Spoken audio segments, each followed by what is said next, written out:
second try to get to it. Theo, first try, just look at your family. I mean, your brother was good first try.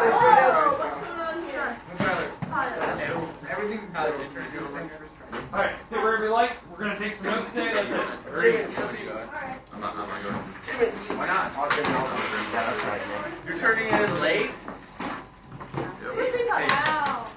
Someone next. You make a group of 4. What? I'm turning in late. Alright, hey, remember, page 300 at some point due today. We might have a little bit of time to work on it, but probably not very much. Today, we're just going to do a few notes on what we discussed yesterday, and you're probably wondering, why are you sitting like this?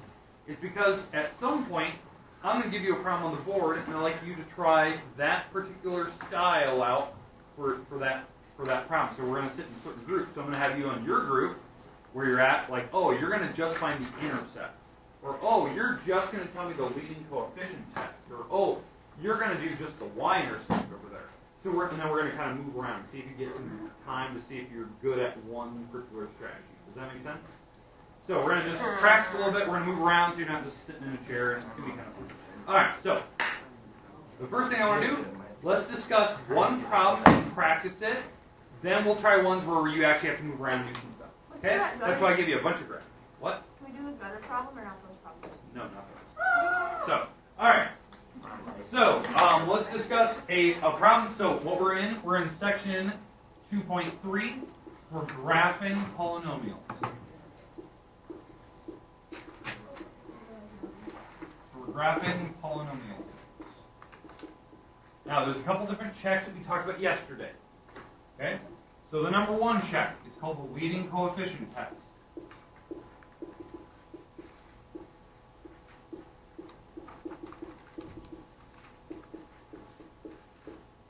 Okay, so we're doing the leading coefficient test. That's the first one. Now, what that helps us accomplish, so just so you know, that helps us figure out the end behavior. So, what I mean by end behavior, where are the tails going on your actual polynomial? Going up, down, right and left, what's going on? Okay, the second type of test we're going to do. The second test is the x-intercepts. Now, to find x-intercepts, what we discussed yesterday, what this does when we actually do the x-intercepts, we have to either factor or do quadratic equation. Quadratic equation.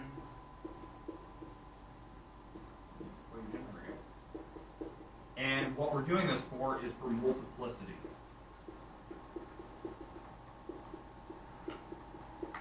Multiplicity, will it bounce off a number? Will it pass through a number? That type of thing. Okay, the y-intercept we discussed yesterday is probably one of the easiest strategies we can do. That's the first. That's the one that we've done actually the last couple of chapters here. How to find y-intercept. One of the other tests we're going to have.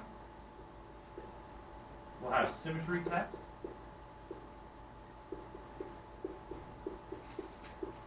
Now the symmetry test is for even versus odd.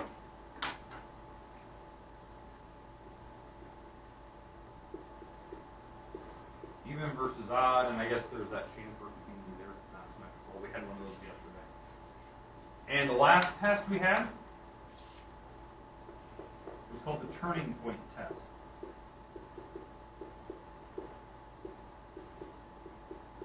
Turning point. How many times will it actually change direction? Inflect, oscillate, that type of thing. Okay, so does everyone understand we have like 5 checks we're doing in here? Now, which one out of all these 5 do you think was the hardest yesterday? Yeah, x-intercepts. It's by far the hardest. It is. Because you have to factor, which is not easy for some people. They're just not very good at it. And it's the most work. It is. It's the most work involved here.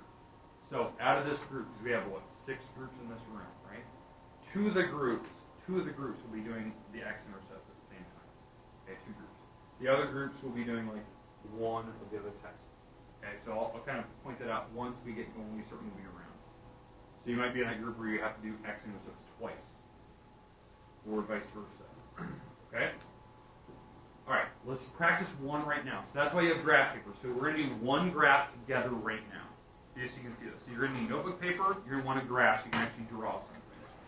Then we're gonna try one where we just have you try one specific part of it, and it could be super simple. It could be like a turning point test where it's like 1 second you're done, and you got to wait like a minute or two for like x-intercept people, that type of thing.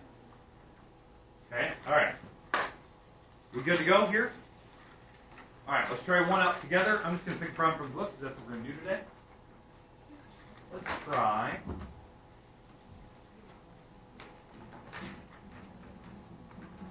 Let's try this one.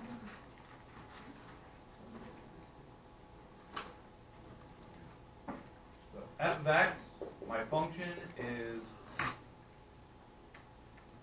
6x. 6x minus x to the third minus x to the fifth.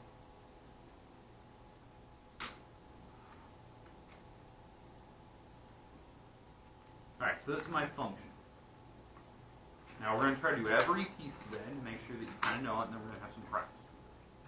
We'll move around. And we'll try a different one. Alright, so let's go in order. Let's start with the leading coefficient test. So we're going to start with test number 1. So leading coefficient.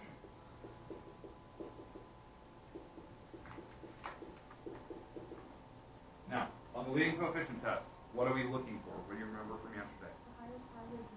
Yeah, highest degree term. What's the highest degree term on this? X to the fifth. It's actually a negative x to the fifth. Does that make sense? So that's what we're looking for. That is my biggest term on this problem. So that means on this particular one, what we need to make sure of on this is that we need to look at that term and we've got to keep the number out front. So what's the number out front of the x to the fifth? Negative 1. So since this is negative, that means we're going to be doing traditionally the opposite of the normal graph. Opposite of what the traditional graph would do.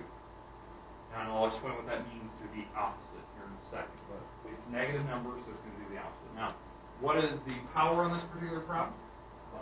5. So this is a 5, so that is an odd number. So that means we're doing the odd graph. That means the tails, the end behavior. So the end behavior of this problem. The tails are going opposite directions.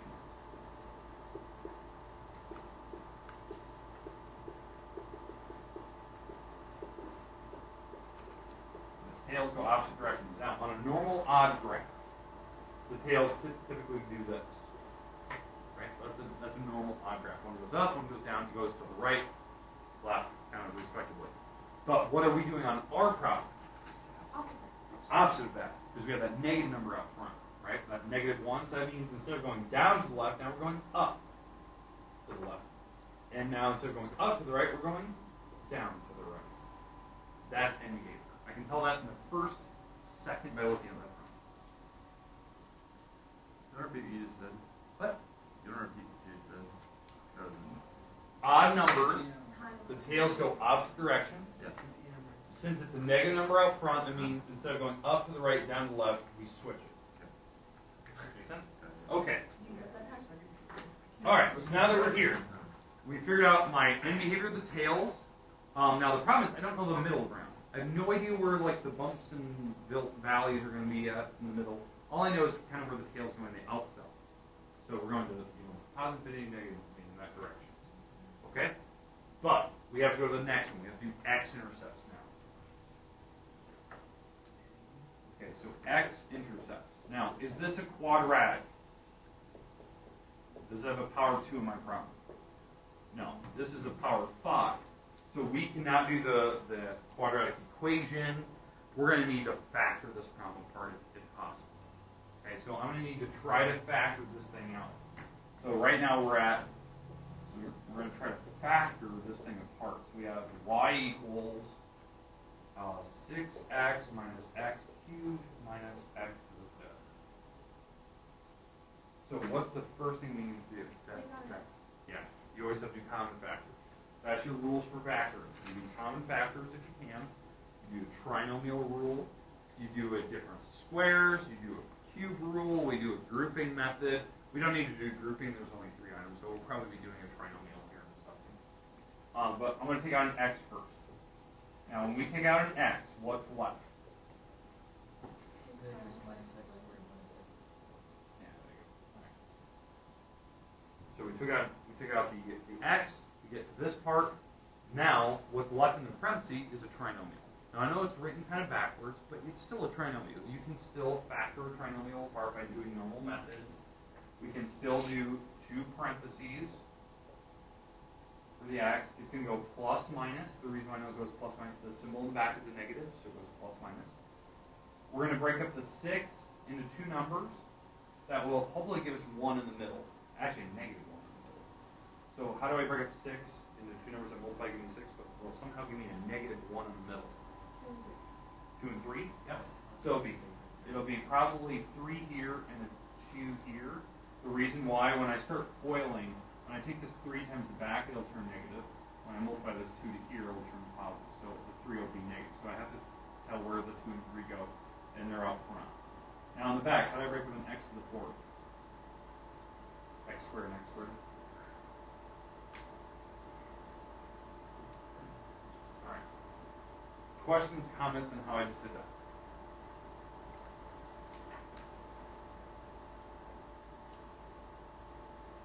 Now, these are not pretty numbers, I know that, but you can at least see kind of what we're going to get here. This is just kind of a nice example to show you that sometimes it doesn't work out always nice and pretty, but we can still graph this. That's why I can wanted this problem. Okay, questions on how I factored to begin with.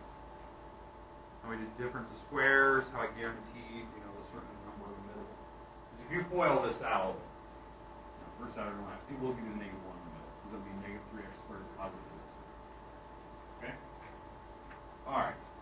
Now at this point, what we need to do is we need to figure out the x-intercepts, and we can look at the multiplicity later. So what will make this thing 0? 0, okay? What will make this 0? Not positive. Now here's the reason why. Here's how I figured it out. You take it and you set it equal to 0. That's how I do it in my head. So okay, I'm gonna set this up. I'm gonna see what would make this thing equal 0. You move the 3 across, right? And then what do I have to do? Yeah, square root. When you do a square root, what are you taking the square root of? An imaginary number. So that's imaginary, so this does not exist. Does not exist. So there is no way I can make that thing 0. It'll give me an imaginary number. So that one I don't need to worry about. So this doesn't even have an x-intercept at that moment. Here though, 2 minus x squared, I'm going to set that equal to 0 and solve that. So I'm going to move this x squared across, making it positive. Take the square root to the other side. And there's that number. So I do have at least 2 numbers there that work. So I'm hitting positive root 2 and negative root 2. Now root 2, if you don't know, if you look at it, there's like 1.4. 1.41. And if you need to type that in the calculator, that's fine. So that means I'm hitting 0 for sure. I'm hitting negative 1.4 and positive 1.4, and that's the spots where I'm hitting. Okay, now what are the powers on the parentheses? So that's for multiplicity. So what's the power on this first parenthesis? 1, so that means I'm going to pass through 0. Since the power on it is 1, I can pass through. What's the power on this parenthesis? 1, so if I'm passing through whatever number that was, well, there is no number there, so no worries. What about this parenthesis? 1, so that means I'm going to pass through those numbers. Now, if those were 2s, then I would have to bounce off of those numbers, so I'm passing through. So as I go left to right, what's happening here is I'm passing through that, I'm passing through this, I'm passing through that, and it's eventually ending up here. So that somewhat makes sense, that this is roughly what it's going to look like. Roughly. Because those are my intercepts. questions on the intercepts, factoring that thing apart, knowing how to find each of those roots, knowing if they pass through with multiplicity or if they bounce. Questions? Any questions in the back? Okay, it's not bad. Now, I'm not guaranteeing that this might be the exact graph, but it's got to be close. It's got to be close, because I know kind of where the tails are going. I know that I'm passing through certain numbers, that kind of thing. I don't know where these hills and valleys are. That's something we will eventually get later. But I do know kind of roughly what it's looking like. Okay, y-intercept. Well, I can already tell you what the y-intercept is, but how do you find it? So, yeah. So if we want a y-intercept on this particular problem, the trick is you plug in a 0. You make x 0 and you solve it, right? So here's my function: 6x minus x cubed minus x. But you plug zeros in here. 0 minus 0 minus 0. What do you get? 0. Well, duh. We already hit the origin. That was your y-intercept. So that's why 0 is becoming 0. That's your coordinate for the y-intercept. Y is 0. Okay. We already have my x-intercepts. We have my y-intercepts. So the next thing we have to check: is it symmetrical? That's the next test we have to do. So this will tell me if my graph is even versus odd. If it's a neither, that means the graph won't look the same on the right and left side, that type of thing. Right now, what type of graph does that look like as I draw it? Is it even or odd? It looks odd. The reason why, it definitely looks symmetrical. The right side and the left side look kind of like they're doing the same thing. They're just doing the complete opposites of each other, so that's an odd graph. So what I'm betting on just by looking at this picture, it's going to fail the even test, which we'll do here in a second. It'll probably pass the odd test. And I'm thinking this graph probably looks right. I'm thinking that we're on the ball on this one. Okay.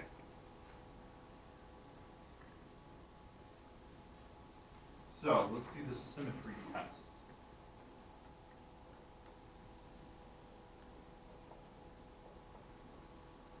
Okay, for the symmetry test, what we're going to do is we're going to take our function and we're going to substitute in a negative x. That's what we're doing. So we have to remember, we have to substitute a negative x in. That's what we're going to do. We're in my function. So in this is what we're doing. We're taking out the x's and we're plugging in negative x's into all those spots. So that was my original function, but taking out all the x's and plugging in the negative x's until this will give. Okay, what happens here with this power of 1? What happens to the negative sign? Stays negative, so negative 6x, right? What happens to the negative sign here with the power of 3? Stays negative, but it goes to the outside and it will cancel that one out, right? What happens to the negative sign with the power of 5? Stays, so it'll stay negative, but there's negative on the outside, so it'll turn into positive. So this is what we ended up with, right? What does that look like compared to the original graph? It's the complete opposite, right? It's the very opposite of what we started with. The opposite is like everything is the complete different change. That means this is odd symmetry. So it's exactly what you guys explained earlier. The picture is symmetrical, just the right and left side are doing the complete opposites of each other. So as one goes up of the y-axis, the other side goes down. And as it goes down, then this one goes up. And so it is symmetrical. It passed the symmetry test. Now, turning points. This is the part where it's kind of weird, right? So if you look at the turning points, what is your biggest power on that original function? 5. Okay? You always subtract 1 off of it. So what's the biggest power minus 1? 4. That means I have to turn directions 4 times in theory. In theory. Now it doesn't always have to work that way. So I'm going, so as I go left to right, this is turning once, twice, and it didn't turn again. Now that's weird, right? Because we said, well, it should turn directions 4 times. What could happen is that it could turn directions out here somewhere. It could turn like once or twice out here, but the main reason why it doesn't look like it's going to turn, what happened to my x-intercepts over there? Yeah, there was one that didn't work, right? There was one that had the imaginary. That's why I'm probably betting on we're not going to turn directions. Because it failed this one right in the middle of this x-intercept. That one didn't work. It was imaginary, so that's why I'm betting on it's not going to turn directions 4 times. It'll turn twice, like we have. Because 2 of them didn't work. They're imaginary. Okay, so everyone have a graph that somewhat looks like that. Make sure you graph it in your paper. Make sure, like, off to the side, you're kind of like writing a little note to yourself how to do it, especially like turning point tests and whatnot. All right, we're gonna graph this here in a second. So I'm gonna pop up a graph so you can see this. So I'm betting on it's gonna look something like this. That's what I'm betting. All right, so let's type this in. So that's my function. I'm gonna type it in. Now, how you guys would do this? I'm gonna try to show it so like. How you guys could actually check, because right now I know you guys don't have MacBooks. So what I'm going to do is I'm just going to go on like a Chrome browser or Safari browser, and I'm just going to type in.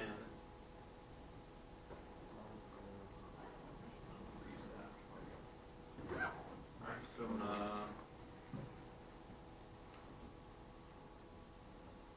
Okay. All right, so now what I'm going to type in is Wolfram Alpha. This is a Microsoft product. It looks like a search engine. It's really not. It's basically, just think of it like a big calculator, or it's an encyclopedia. It doesn't scour the internet for things. It just gives you answers from its own database. Does that make sense? Like what Google does is it ransacks everyone's web pages from the internet, and it pulls information from everything. This won't. This just has a server at Microsoft's office, and it just gives you the information from that server. But it can do like extreme calculations. It has a program called Mathematica built into it, which is one of the what the world's renowned supercomputers uses to like calculate prime numbers and all those things. It's like one of the most intense graphing programs ever, but it's free. You can just use this.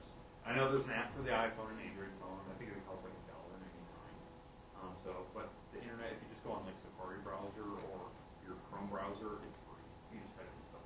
So I'm going to type your equation. So y equals 6x minus sign.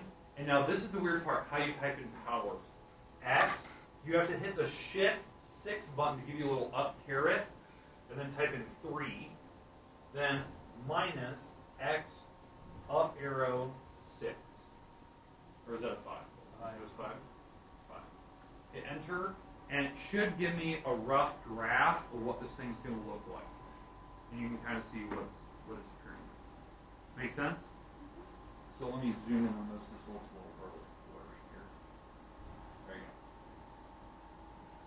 And we kind of said roughly what my numbers were going to be. So that's like the x-intercept rate. So we said we're going to go through 0, 0. We said we're going to go through about 1.4, which was that square root of 2 number, negative square root of 2. So that's the idea.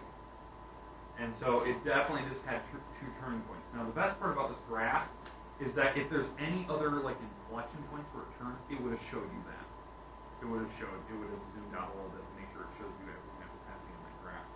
So this is definitely what we're looking for. Okay, does that make sense for what we did? So it's kind of nice. You can double check, are you doing this right? Are you getting the right graph? And we didn't have a graphing program. You didn't use anything to do this. Okay, so what I'm gonna do, I'm gonna give you a problem on the board, and I'm gonna have each group try one of these parts, and then we're gonna rotate. And we're gonna keep doing that. I'm gonna give you about a minute or 2 per station. The stations that will need the most are the middle station, the x-intercept station. Okay, so you guys up here are gonna do the leading coefficient test. So figure out where the tails are going. You guys over here are gonna do y-intercepts. You guys, these 2 groups, are gonna do x-intercepts. You're going to do the symmetry test. You're going to do the turning point. So yours should be done in like 5 seconds. Okay? All right.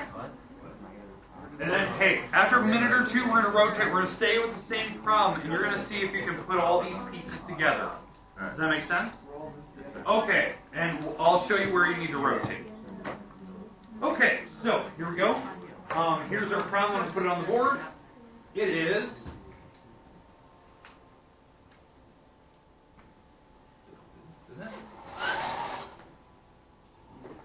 Okay, here it is. Y equals, it's already forgotten, 3x squared minus x cubed. Go ahead. Try it out for your problem. 3x squared minus x cubed. That's what you're doing. You're doing all these steps for your problem.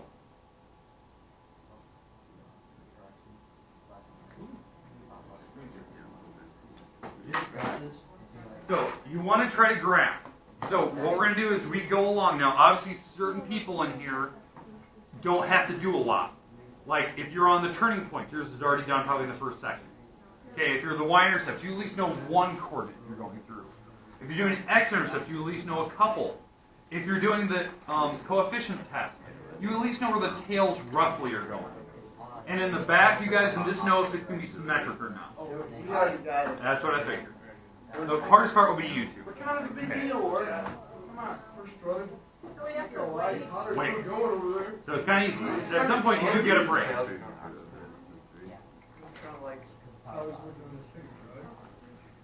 And try not to share your work with somebody else, because, I mean, the groups haven't done your station yet.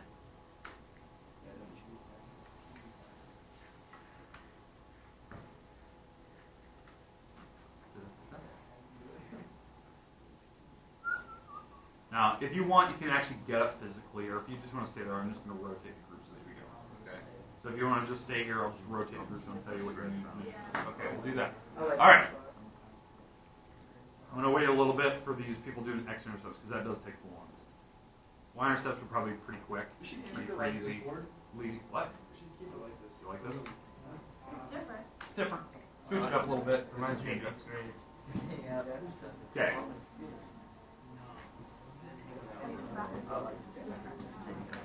Mess with me.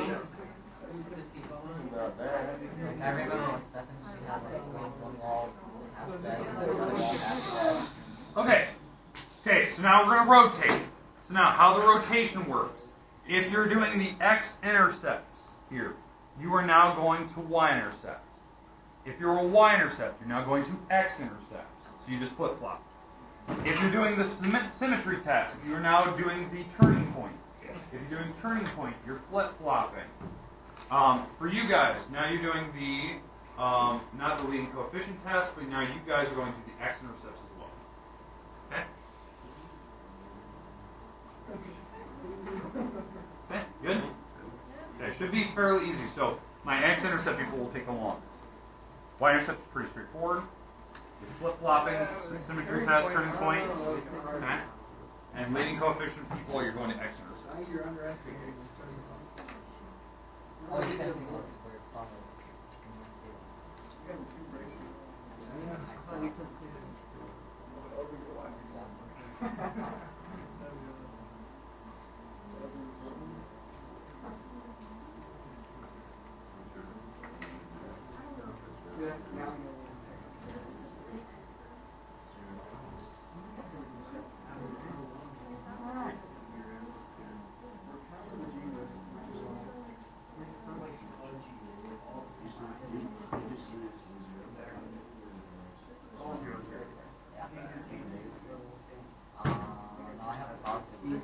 Ward, what are you doing this weekend? Oh yeah, I'm gonna do it. Forgot. I don't mind it. It's going to make it better, but the only problem I have with it is it's like 9 hours per Saturday. And when I didn't know that I had to be there, that was a little upsetting. So he's like, oh, you're going?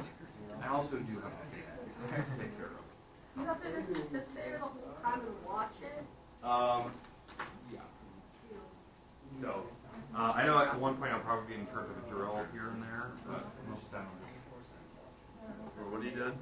So, It's going to bounce off that zero zero because it's x to the square. and I just found out, like, he said this is what it is. This is 9 hours. It's Saturday and Sunday? So, Yeah. Matching. Not signing up for it. it does make flavor. Must be nice. Okay. Hey, do we need any more time? Okay. So now, if you're x-intercept, you're now y-intercept people. If you are the x and y-intercept people, you're now doing the leading coefficient test. If you're in this group, you are doing the y-intercepts, correct? You are now going to the symmetry test. Over there, you're now doing x-intercepts. You're now doing y-intercepts. I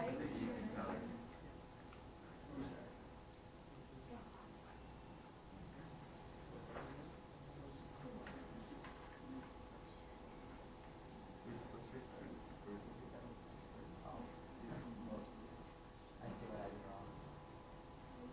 Okay, hey, does anyone still need this stuff on the board? Like, you guys using this as like little tips and hints?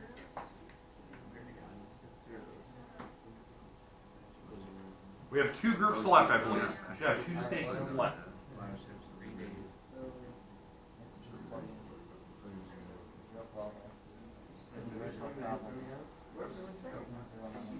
Oh, yeah,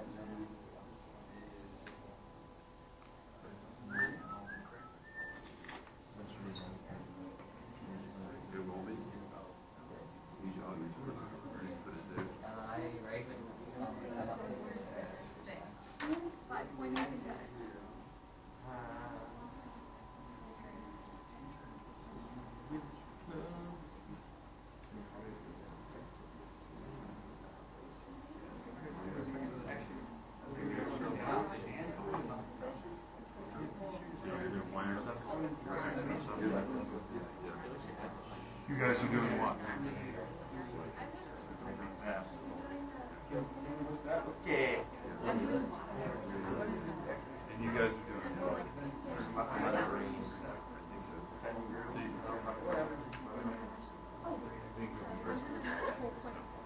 And you guys are doing wine. You guys are going to go to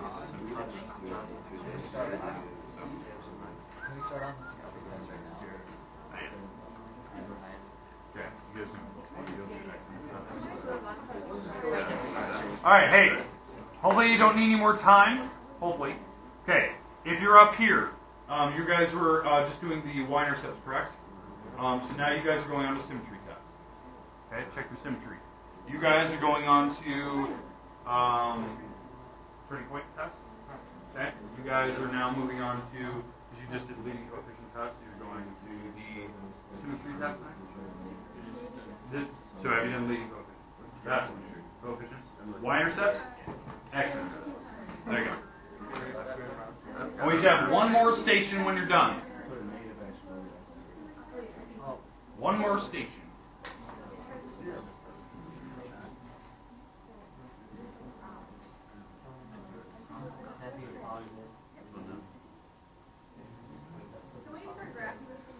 Yes. So now start putting this stuff together. We have one more check to do, so we'll have one more test here. Because I thought you put negative x across and split at.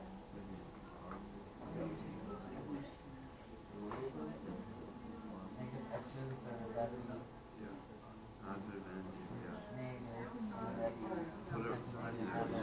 So it's the same.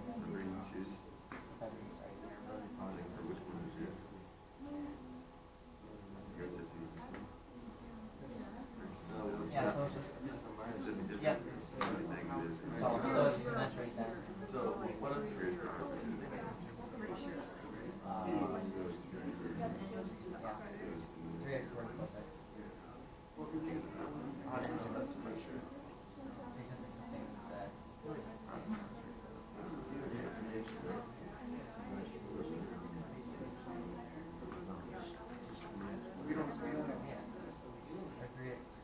Because you plug it into the original problem.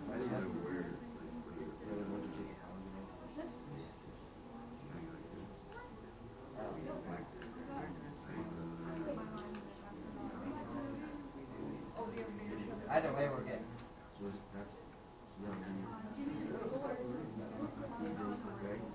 Yeah.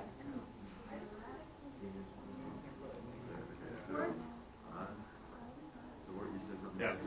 Why do we have to show the percentage? Are they looking at one and be like, that's symmetry? Yeah, the problem is we got to know, like, doing the actual symmetry test guarantees that your picture is drawn correct and there wasn't no, like, weird thing that happened in the middle of it.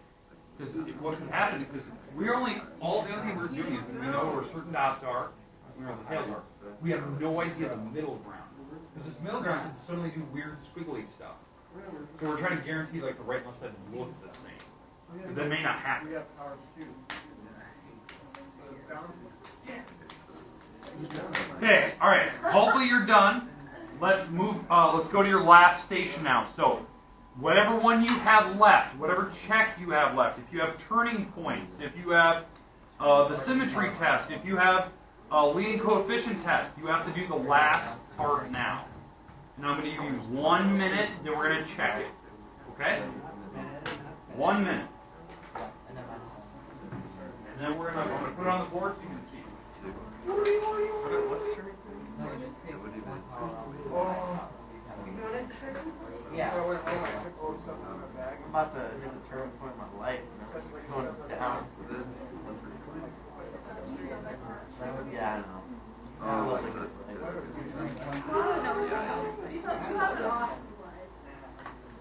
Well,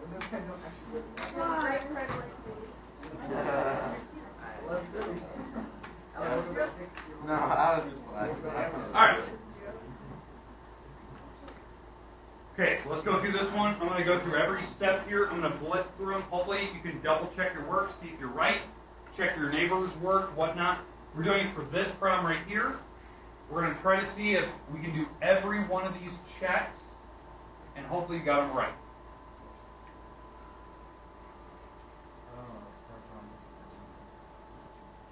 Okay, now if one of these goes wrong, hopefully one of your other tests figured that out.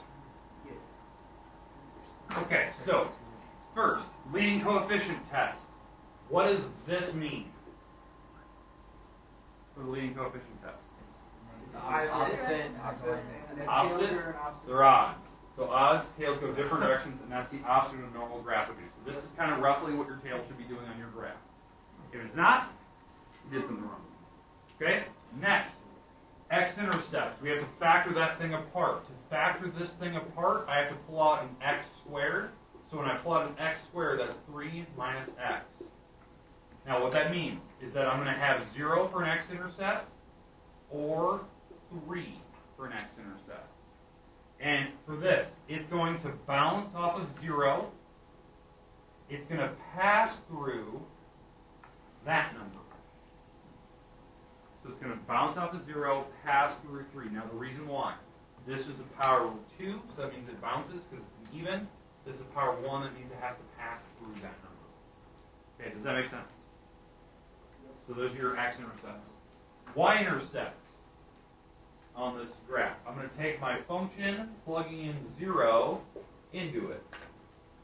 So that's 0 minus 0, which is 0. So I'm hitting the origin, which, we already said that earlier. I was going to hit 0, 0. Okay? So I'm hitting 0 and 3. All right, so we know something's happening there.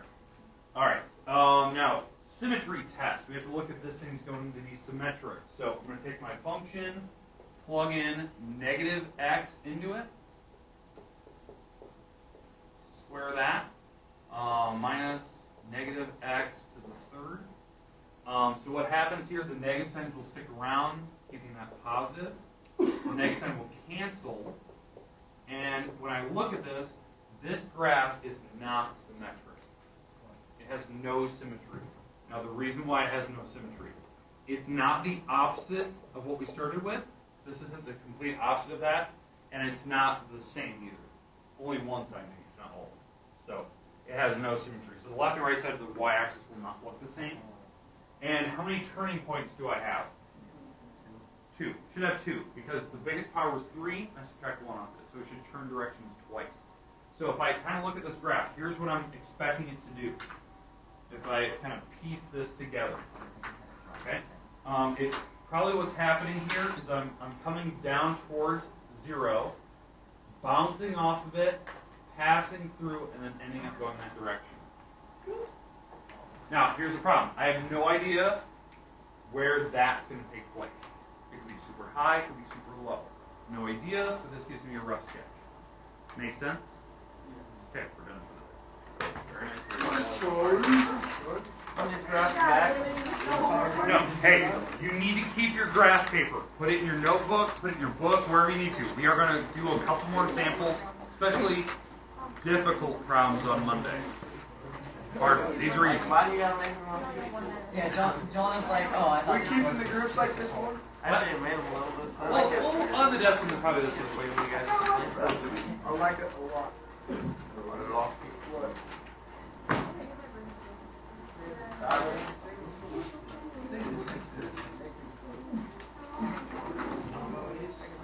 Today for lunch, we will be devouring everybody's Eddie. Served with cranberry sauce and mayonnaise. Good mayonnaise?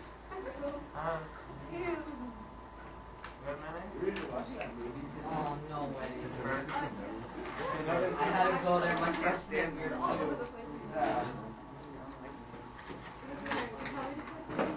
English, some good English, other. I never got a 10 out of 10. I've got 9 out of 9. Every single day. I don't know. It fell out of my pocket last night. I think it landed on my keys. And that or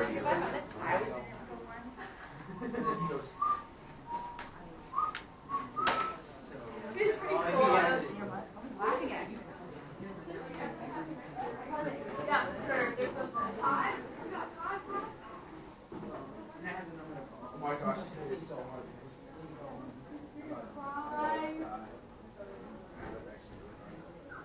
Hi, Lord. Hey. Are we gonna easy day or a hard day? Oh, really? 'Cause I feel like. Do you have a special spot really work or just in the bucket? In the book. And this isn't right. Why is everybody sitting down like this? no, just sit in your spot, like, think where your chair is. I was gonna stop and get it during last class, and you were in the middle of teaching. I'm like, you know what? She's doing something else, so. I'm sitting down right I thought I'd warn you that I